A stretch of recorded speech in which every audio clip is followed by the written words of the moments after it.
well overdue for my top 10 coasters. Coming in at number 10 is the best wood coaster I've ever experienced, and that's got to be Mystic Timbers, a GCI, which at the time I wasn't really familiar with. I hadn't been on any majorly intense GCIs, and I didn't really expect much from Mystic Timbers the first time I rode it. Well, I certainly was left with a completely different expectation after that first ride. In fact, I actually went on the ride 4 times in a row after that first ride. It was so stunning. What really can be said about Mystic Timbers that hasn't already been said? I do love out and backs. I love low-lying roller coasters that take the speed and curves and really do over banks creatively and keep those keep the airtime hills low to the ground. With that turnaround in the back section, it does feel like the supports are going to rip from the ground as you take it.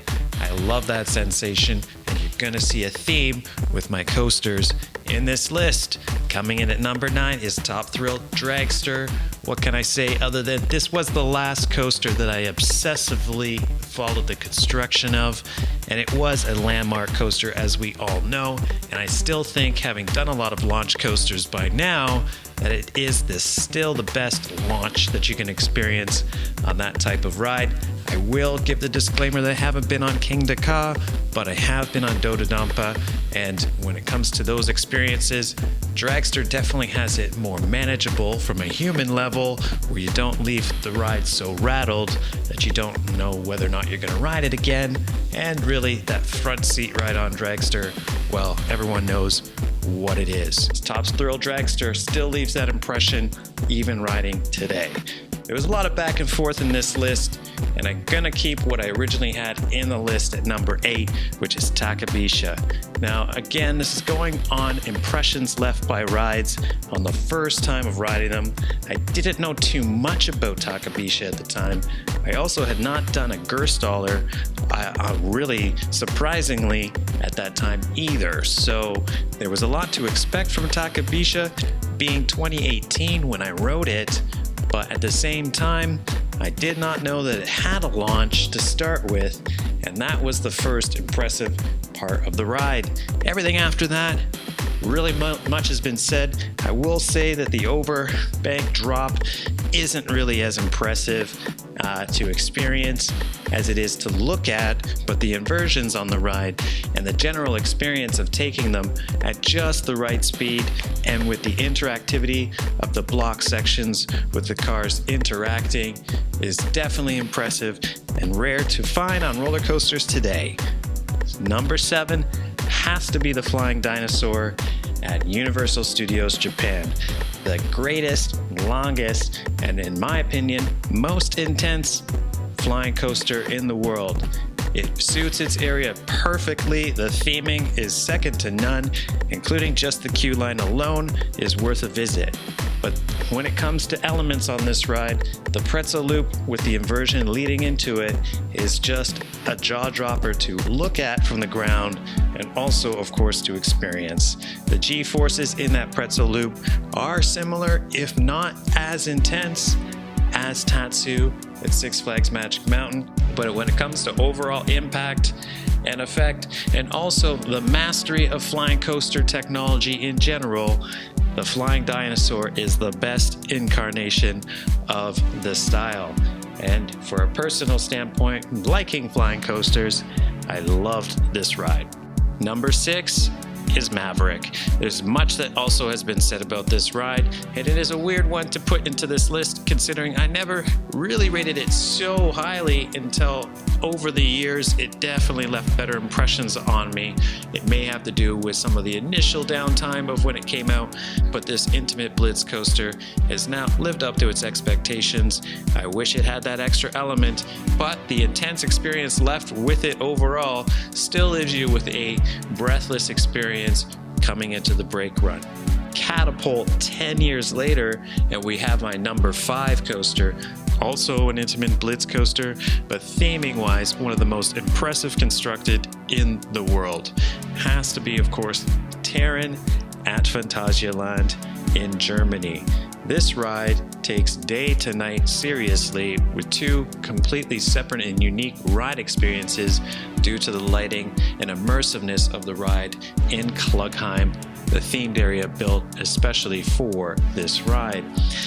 While Terran does not have any inversions and really has a less intense experience as compared to Maverick, that interactivity and just the overall jaw-dropping experience of coming into Klugheim and riding Terran for the first time, it really deserves its position as number 5 on this list.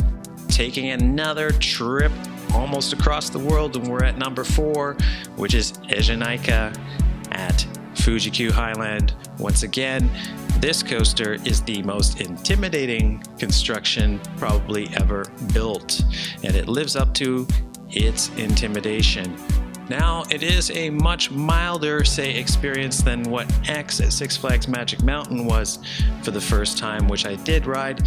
I will say that when it comes to frenzied experiences on a roller coaster that still feels safe and controlled and well done, well, Ajanaika is exactly what you're looking for and beguiles expectations for coaster ride.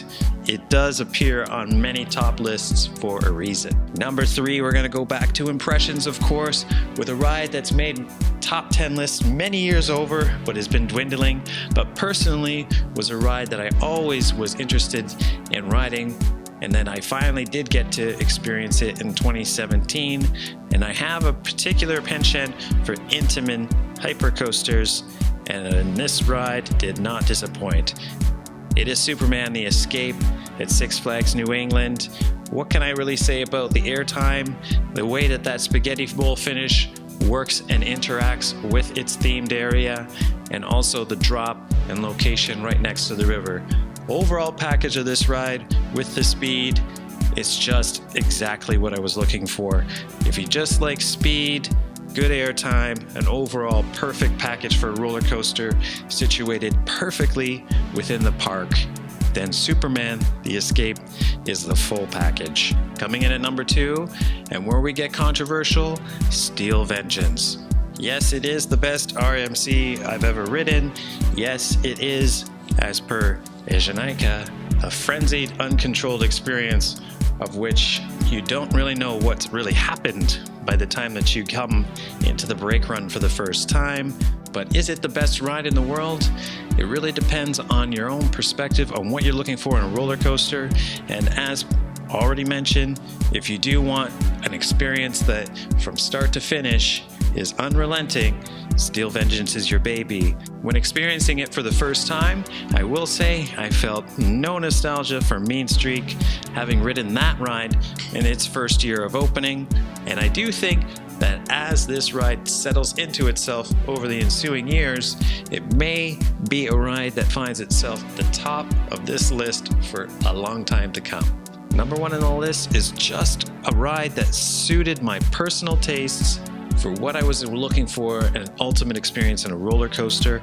It really boils down to whether or not you like a dragster or if you like a nice polished Formula 1 car. And when it comes to Formula 1 cars, I'm not talking about Formula Rossa, I'm talking about Fury 325. Arguably the best hypercoaster ever created. If a celebration of speed is what you're looking for in a roller coaster, then Fury 325 is that coaster. Also, the interaction with the second entrance of Carowinds, while a small element of the ride experience, just generally leaves you with that proper impression. It is beckoning you to ride it. It is that hallmark of a coaster, but at the same time, it lives up to the expectations as far as I'm concerned. Yes, if you get a front seat ride on Fury, you're getting the best experience you can possible. Yes, some roller coasters have more consistent experiences throughout the train. Fury is a class on its own, and when it comes to that front seat ride, you're just not getting a better experience. And on this list, it's number 1. That is my top 10 coasters for 2020. Here's hoping, guys, and best wishes that all of us get out to new parks next year so that way our lists also change. Take care again, and thanks for watching.